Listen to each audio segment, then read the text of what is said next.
Bueno, mis queridos amigos, ya tenemos nuestro invitado Alessandro Nanino, presidente de la Cámara de Comercio de Maracaibo. Alessandro, ¿cómo estás? Buenas tardes, ya yo te veo acá. Vamos a ver. Hola, Alessandro, ¿me escuchas? A ver, Alessandro, yo te escucho. ¿Tú me escuchas a mí? Vamos a ver, estoy esperando que Nanino... Estás conectado a un directiva. Alessandro, adelante, ¿Aló? buenas tardes. Aló, hola. Te escuchamos. Buenas tardes, Juan Carlos, ¿cómo estás? Sí, tuvimos un pequeño problema de conexión, ya resolvimos. Buenas tardes, ¿cómo estás? No, no te preocupes, es un placer y te agradezco mucho que te tomes tu tiempo para atender a nuestra querida audiencia sobre temas que son fundamentales. Venezuela acaba digamos, de enfrentar o de sufrir, de acuerdo a cómo se tome una decisión del gobierno norteamericano que deja sin licencia a Chevron. Chevron estaba operando Campo Boscán, que es un campo importante de nuestro estado Zulia y que tenía que estar obviamente generando actividad directa y actividad indirecta a los empresarios zulianos y a los empresarios de nuestra ciudad de Maracaibo. Yo quisiera escuchar, ustedes emitieron hoy un documento, quisiéramos escuchar las consideraciones de la Cámara de Comercio por boca de su presidente, Alessandro. Bien, bueno, en primer lugar, gracias por la oportunidad, Juan Carlos. Fíjate, el campo al que tú te refieres, Campo Boscán, en verdad quien lo opera es una empresa mixta que se llama PetroBoscán, en la cual Chevron es socio minoritario junto con PDVSA. Sin embargo, a través de unos convenios operativos que se habían celebrado bajo el amparo de la licencia 41, Chevron había tomado un papel más activo en la gestión de la empresa PetroBoscán. Y esto, bueno, al final, para resumirlo, resultó en una recuperación, en una reactivación del campo y en una recuperación de la actividad petrolera de ese campo desde finales de 2022 hasta la fecha. Ese campo prácticamente estaba en 0 barriles y hoy en día entiendo que está sobre los 100.000 barriles diarios. Y por supuesto, la recuperación de un campo petrolero implica la reactivación de cientos de empresas privadas que nada tienen que ver con el gobierno, que por supuesto deben prestar servicios, vender insumos, materiales para que el campo pueda reactivarse. Y de allí que hablamos, bueno, que esta decisión lamentablemente va a traer consecuencias negativas en términos generales para el país, pero muy específicamente para el estado Zulia, porque es innegable que esta recuperación de esa actividad petrolera había significado una pequeña reactivación económica en el estado, porque, a ver, estas empresas se vuelcan a contratar personal, que es personal bien remunerado. Nosotros casualmente hace 2 semanas presentamos el resultado de nuestra encuesta salarial aquí en la Cámara. Los salarios todos sabemos cómo están. Estas empresas son de las que pagan mejores salarios.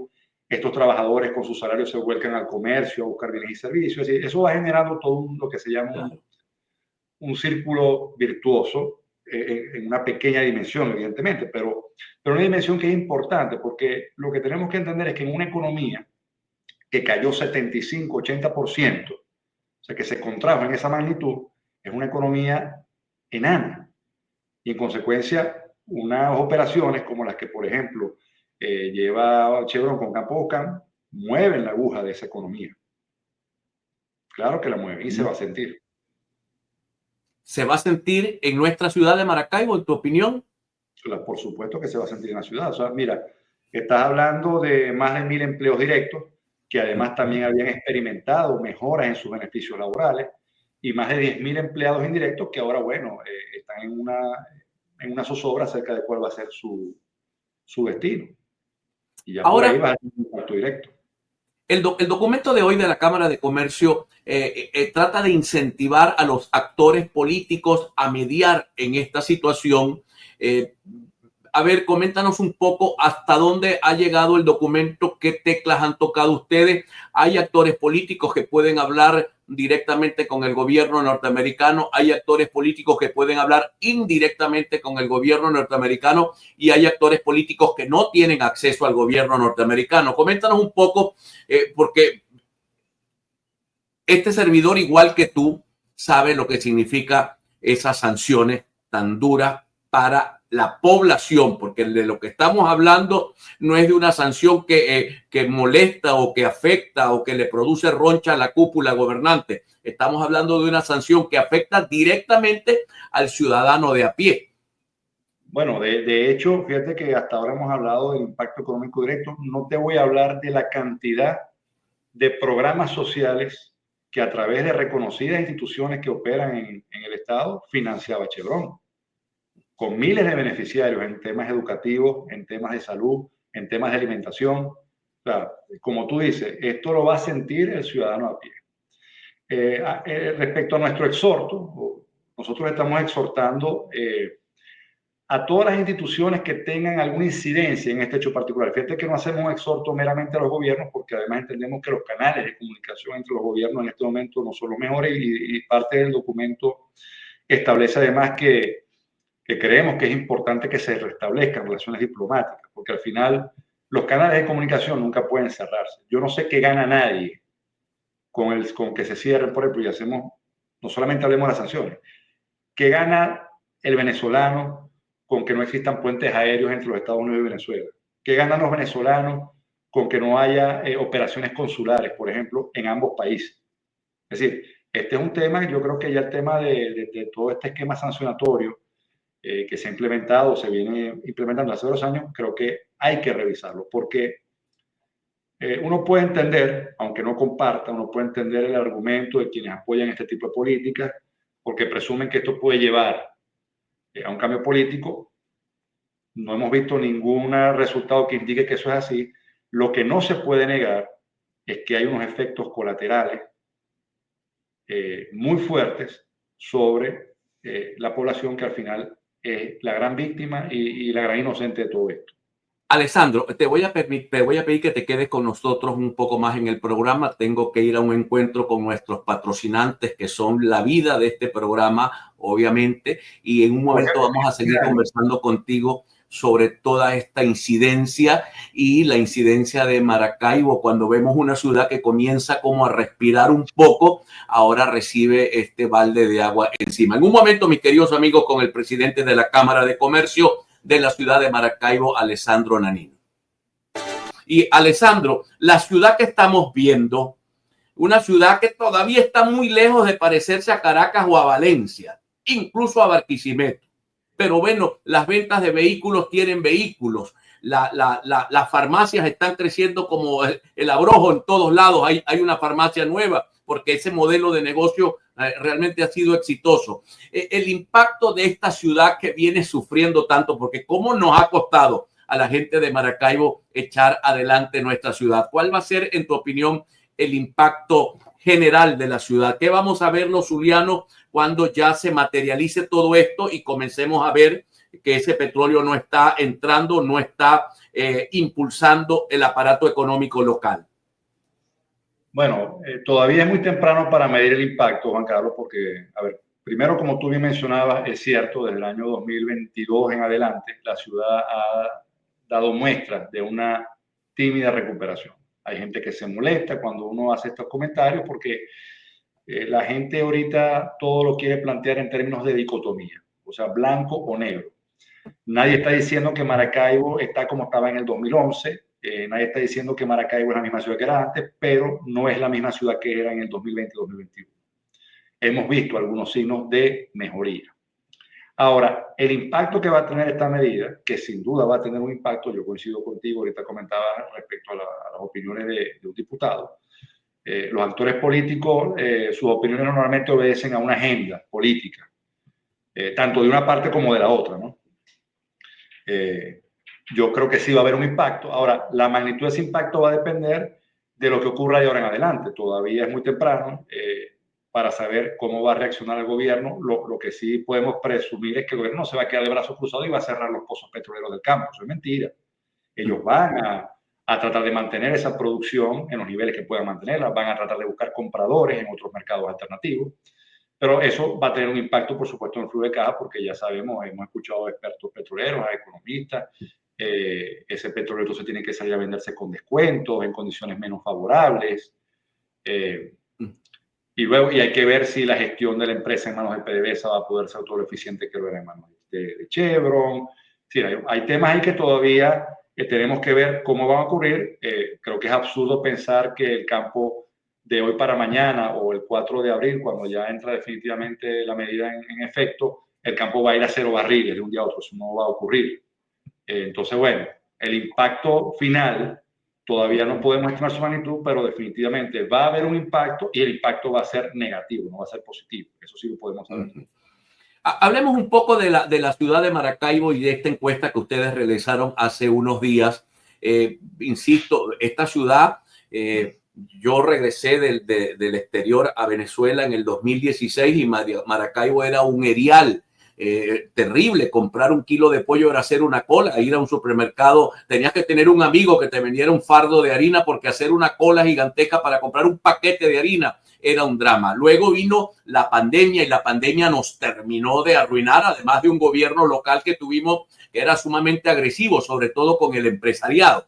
Luego, más o menos en el 2021, cuando el gobierno retira el control de precios y el control de cambio 2020-2021, comienza a reaccionar el empresariado venezolano. Y yo creo que vamos a tener comida en los supermercados y comida en nuestras casas porque no va a haber desabastecimiento, porque el empresariado va a seguir abasteciendo, porque el empresariado, gracias a la liberación del control de precios y del control de cambio, a pulmón ha podido abastecer la ciudad. Háblanos un poco de eso, de lo que han tenido que hacer sin financiamiento, sin banco que les apoye, que les respalde, y haciendo todo el esfuerzo a pulmón propio.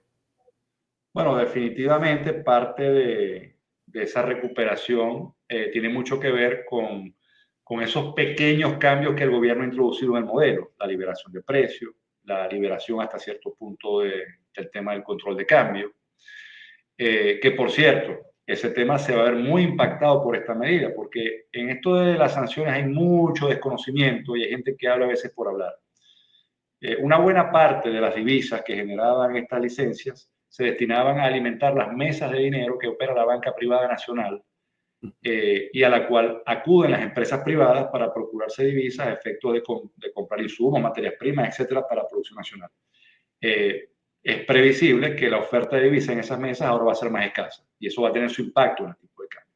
Pero en todo caso, estas liberaciones que se produjeron contribuyeron a que el sector privado, bueno, pudiera retomar operaciones y de alguna manera ir poco a poco levantando sobre todo la parte industrial, a pesar de que la parte industrial por un lado también está enfrentando un tema de competencia desleal muy fuerte con las importaciones que estaban fuera de control. También a eso en el último año se le ha venido poniendo un poco de control para proteger un poco a la industria nacional que, bueno, que lamentablemente a veces compite, o a veces no, compite en condiciones desfavorables y desleales frente a importaciones que no cumplen con permisología, con aranceles, etc.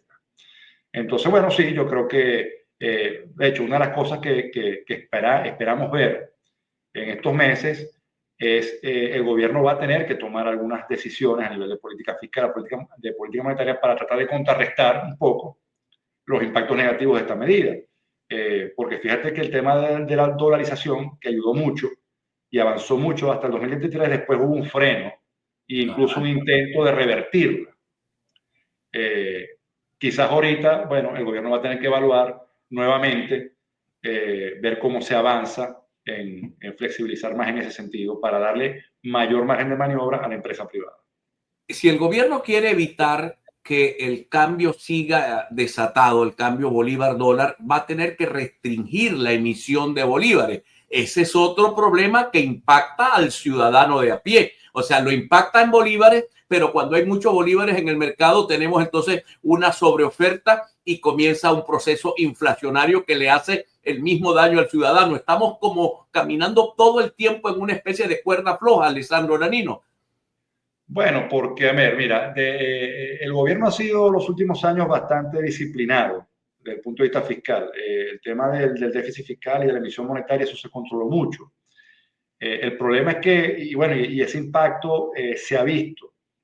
¿Por qué no? Porque el impacto de la emisión inorgánica de dinero lo ve el ciudadano en la inflación, pero en un escenario de recorte del gasto público tan fuerte como el que se ha visto en Venezuela, también lo siente el ciudadano por otra parte. El tema de los salarios de los empleados públicos se ha hablado mucho. los recortes en programas sociales, porque uno entiende y se habla mucho de que es que el dinero que entraba por la licencia, si se lo roban todo, bueno, mira, no todo se lo roban, o sea, también algo se tiene que hacer. O sea, uno entiende que el tema de la corrupción en Venezuela da para escribir una biblioteca probablemente, pero decir que si tú llevas los ingresos de la nación o el gasto público a cero, eso no va a tener un impacto al final en los más vulnerables, bueno, creo que también es pecar o es excederse en el otro sentido. Mira, te quiero hacer una, ajá, tengo una pregunta, Alejandro, que me parece muy interesante de un televidente que se llama Gak. Él dice, te lo voy a dejar para el retorno. A los empresarios les están quitando el peso de pagar prestaciones sociales y consiguen dólares a la tasa BCB y venden al paralelo. El trabajador, ¿qué beneficio ha conseguido? Te dejo este párrafo para que me digas qué tan ciertos son todos sus términos del párrafo, cómo es la cosa con el tema de las prestaciones sociales. Tú consigues todos los dólares que requieres en la banca, en las mesas de dinero. ¿Y qué ha pasado con el tema de las prestaciones sociales de los... Bueno, continuamos con el presidente de la Cámara de Comercio, Alejandro Nanino. Aquí hay una pregunta que me pareció muy pertinente y le pido a la audiencia, el presidente de la Cámara de Comercio es un empresario, no es experto petrolero. Háganle preguntas para un empresario, por favor, pero esta es muy buena. A los empresarios les están quitando el peso de cargar las prestaciones sociales y consiguen dólares a la tasa BCB, dos cosas, y venden al paralelo. ¿Qué beneficio trae esto al trabajador? Pregunta Gat por acá. ¿Qué dice Alejandro Nanino? Bueno, a ver, vamos a dividir esa pregunta en tres partes. Primero, voy de lo menos complicado a lo más complicado. La oferta de divisas en las mesas de dinero y los canales de la banca privada no es suficiente. Es de hecho, muy insuficiente. En consecuencia, no es verdad. O sea, no es verdad que las empresas consiguen todas las divisas que requieren a la tasa del Banco Central de Venezuela. Si eso fuera así, no existiera la brecha cambiaria que estamos observando. Eso se explica solo. La segunda parte, que los empresarios venden a paralelo. Mira, de todo hay en la viña del Señor. O sea, no te voy a negar que existen, porque a uno mismo le ocurre. Tú puedes llegar al comercio, sobre todo mientras más pequeño y más informal es el comercio, más puede haber una tendencia a que calculen su precio al paralelo. Pero las grandes empresas o los grandes comercios, muchos comercios trabajan con tasas del Banco Central de Venezuela. Y yo invito a cualquier persona que esté viendo el programa, bueno, acércate a un comercio de cadena importante y tú vas a ver que los cobros se hacen a tasa del Banco Central de Venezuela. Entonces, bueno, depende, ahí hay de todo. Lo último que te voy a responder, lo más complicado, el tema de las prestaciones sociales. No es que el gobierno le ha quitado a las empresas ningún peso. Eso está allí. El tema es que las prestaciones al final se calculan sobre el salario. Y todos sabemos que en Venezuela, bueno, el salario está muy bajo, ha ocurrido todo un proceso de bonificación del que ha recurrido también el mismo gobierno a través de los distintos bonos, el bono de guerra, el bono de aquello, para tratar de alguna manera de cubrir la necesidad inmediata del trabajador. El tema de las prestaciones sociales es un debate complejo, profundo, que está pendiente, que hay que tenerlo. Yo entiendo la preocupación de quien te escribe. De este lado, como empresarios, también tenemos esa preocupación, porque en cualquier momento puede haber una decisión del Tribunal Supremo de Justicia que puede quebrar a todas las empresas de este país, porque al final aquí hay que revisar el tema de las prestaciones sociales. O sea, ese mecanismo, ese esquema funcionó en otra economía. En esta hay que revisarlo porque el principal problema es que en un país un país altamente inflacionario, como es Venezuela, tú no sabes cuánto te va a costar a ti el día de mañana el trabajador. Y todo empresario tiene que poder estimar de alguna manera sus costos. Porque el problema es que tú vendes hoy a unos precios, pero tú vas a liquidar al trabajador a como esté su salario en el último salario. Claro, si la economía es estable, si la inflación es estable, bueno, bien, desde que el tipo comienza a trabajar o el trabajador empieza a trabajar y pasa 20 años en la empresa, bueno, si la inflación fue 2-3% mensual está al año, como son los países normales, bueno, está hablando de un 100% de inflación en toda la carrera, en toda la vida que tuvo el trabajador en la empresa. El problema es que en Venezuela eso no funciona de esa manera. Entonces las empresas no tienen manera, no tienen mecanismos para hacer los apartados y que esos apartados conserven su valor en el tiempo a la hora de que liquida el trabajador. O sea, eso también es una realidad. Yo entiendo la óptica del punto de vista de los trabajadores y ese es un problema que hay que atender. Hay que atenderlo para dar una respuesta a los trabajadores. Pero también hay que ver la otra parte, es decir, hay que buscar un mecanismo que sea equilibrado para todos. Claro, que elimine por lo menos la incertidumbre, que es inmensa. Y es una tarea que está pendiente y que debe manejarse al más alto nivel, o sea, ahí tiene que estar el gobierno nacional, Fede Cámara, eso no es un problema que lo vamos a resolver tú, yo y el televidente en este programa.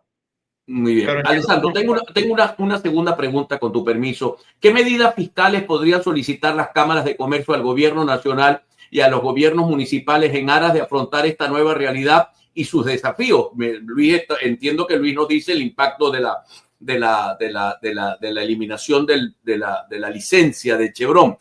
Las alcaldías se van a ver afectadas porque van a recibir la del Zulia, la de Maracaibo y las de las zonas, la Cañada de Urdaneta, no sé si Perijá, van a recibir ahora menos dinero de ese dinero que le entregaban de renta petrolera que reciben las alcaldías. Pero los empresarios también van a vender menos. Entonces, ¿cómo vas a hacer ahora para pagar el tema de los impuestos? Esta pregunta, ¿qué medidas fiscales podría solicitar la Cámara de Comercio al gobierno nacional y a los gobiernos municipales en aras de afrontar esta realidad? Mira, medidas específicas. Revisar el IGTF de las transacciones en divisa. Eso hay que eliminarlo, o por lo menos revisar la alícuota y reducirlo. Segundo, revisar esa política que sobre todo genera muchísima carga administrativa y además impacta fuertemente el flujo de cada empresa de los contribuyentes especiales tener que estar enterando cada 15 días el IVA, volver al enteramiento mensual del impuesto al valor agregado. Eso representaría un alivio en el flujo de cada empresa. Y creo que en términos generales revisar un poco la carga impositiva general que hay en el país. Ya se ha hablado hasta la saciedad que hoy en día Venezuela es uno de los países que tiene las cargas impositivas más altas. Hay estudios que hablan de que más de un 60-70% de los beneficios de una empresa se van a pagar impuestos y contribuciones fiscales y parafiscales.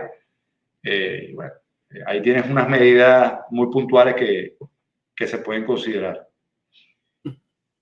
Alessandro, una pregunta. Esto tiene que ver con un problema de percepciones. Como la sociedad está tan polarizada, evidentemente hay un problema de percepciones muy graves que se sostienen en lo que llamamos paradigmas. La gente tiene paradigmas. Acá, cada empresario cuyo negocio se ve como exitoso, porque a veces uno ve una fachada muy hermosa, bien iluminada, un muñequito alante que mueve las manos, unas muchachas haciendo samples, como lo llaman por allí, y la gente dice, ese negocio le va muy bien. Abrieron una farmacia grandota por allá frente a un hotel en El Milagro. A esa gente le está yendo muy bien, pero además hay una conseja que dice, estos son unos enchufados, esos están lavando dinero, porque aquí con esta situación económica nadie puede estar abriendo tanto negocio y nada puede ser tan exitoso. Coméntanos la realidad de ustedes, los empresarios, por lo menos tu punto de vista como empresario. Mira, es igual que lo que hablábamos ahorita de si vendes a mercado a tasa de paralelo o vendes a Banco Central. De todo hay en la viña del Señor. Uno no puede irse a los extremos. Aquí hay todavía en Venezuela muchas empresas serias, con trayectoria, comprometidas con el país, con el Zulia, con la ciudad, que hacen grandísimos esfuerzos para mantenerse operativas. No discuto que también pueda haber negocios emergentes, bueno, que uno no sabe de dónde vienen, pero es decir, pero no se puede generalizar, no se puede generalizar. Yo creo que caso como el que mencionaste de la farmacia ahí frente al hotel, bueno, es una empresa seria, reconocida. Probablemente te puedo decirte, te atajo y te digo, para mí eso es una maravilla. Cada vez que una Santa María se sube y que hay un negocio nuevo en esta ciudad, yo le doy las gracias a Dios, porque no solamente hay un negocio, hay 100 empleos más, hay 100 familias que se benefician. O sea, eso no puede ser considerado una desgracia para una ciudad que lo que hace más bien necesita estas iniciativas. Así es, correcto.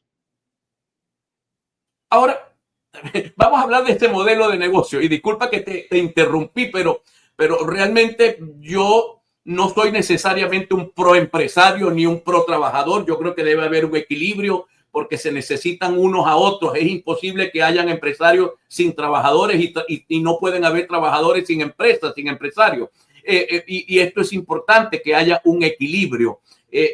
¿Cuál sería la propuesta alterna que haría el empresariado zuliano, el empresariado de Maracaibo que tú representas al tema prestaciones sociales. ¿Cómo arreglar esto? ¿Qué cambios de la ley? Alguien me dice acá que no se quedó satisfecho con la respuesta que dice. ¿Cuál sería una propuesta específica? ¿Mejores salarios diarios o por hora o semanal o quincenal o al mes? Y colocar una prestación social que se conozca, que se pueda colocar en la administración de la empresa en el largo plazo. ¿Cuál sería la propuesta? Mira, Juan Carlos, a ver, sería irresponsable de mi parte ponerme yo aquí, yo no soy experto en esos temas y es un tema muy complejo. Yo, desde mi humilde posición, yo lo que recomiendo es que se atienda el problema. Es decir, las mayores instancias de este país tienen que abocarse a eso.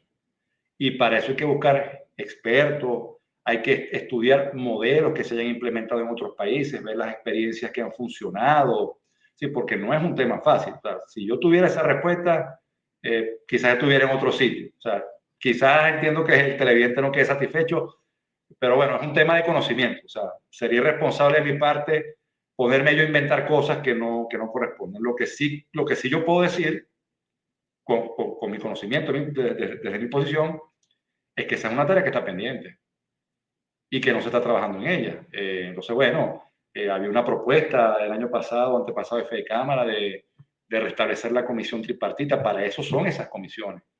Y esa comisión tendrá que asignar un grupo de trabajo que probablemente tendrá que pasar meses estudiando el problema y buscando alternativas, porque tienen que ser alternativas además que se adapten a la realidad económica que tenemos ahorita.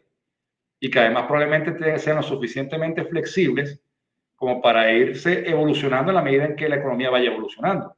Porque nosotros esperamos que la economía algún día mejore. Entonces quizás sea un sistema que comience bajo unas condiciones y vaya evolucionando a otras condiciones.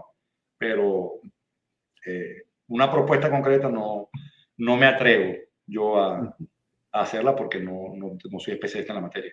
Tengo un par de preguntas que me parecen interesantes. Venezuela Libre te dice, entonces, ¿por qué insisten en trabajar con un gobierno que no te da las garantías jurídicas ni financieras? ¿Por qué el empresariado es tosudo e insiste en invertir en Venezuela?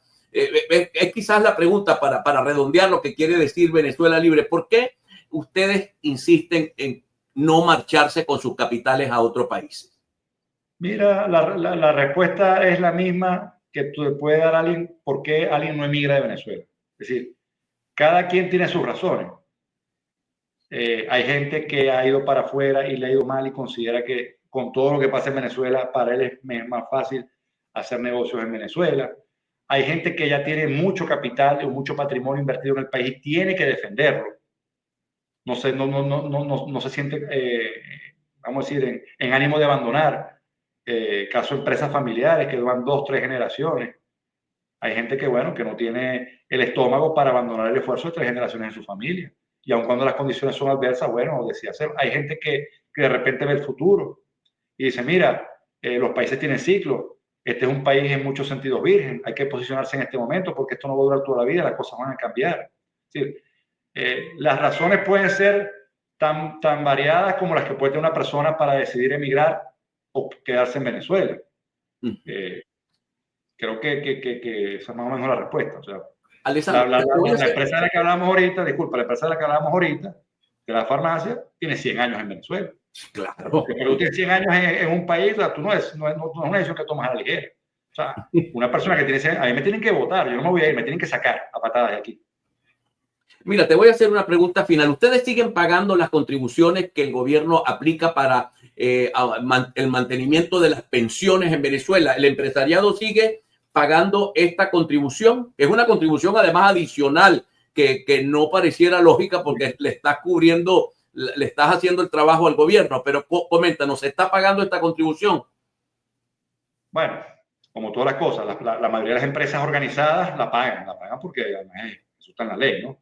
Después, bueno, si son pequeñas empresas, acuérdate que ahorita en Venezuela tienes un ecosistema empresarial muy diverso, hay mucha informalidad, pero por lo general cualquier empresa medianamente formal y grande la está pagando. Muy bien. Mira, quisiera dejarte 30 segundos, Alejandro, para que des un mensaje libre, rueda libre, de la Cámara de Comercio de Maracaibo y su presidente a la población que nos está observando en este momento. Bueno, el mensaje que siempre queremos transmitir es a seguir creyendo en nuestro estado, en nuestra ciudad, en nuestro país. Sabemos que hemos vivido una década, diría yo, bastante complicada.